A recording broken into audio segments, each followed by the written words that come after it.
filmiks siis EXPO-d veidi ülevalt poolt. On väga palju inimesi, väga palju lahtreid, kus midagi müüakse. Siit ülevalt rõdu pealt näeb enamust küll, aga mitte päris kõike.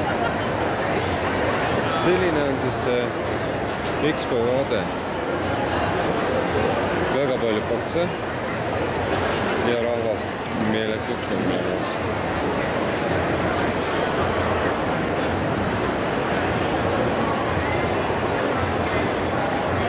Paistab igasuguseid ilusaid riideid muidu.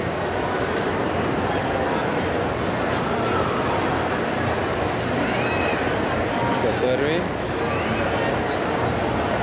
Viledaid, tumedaid.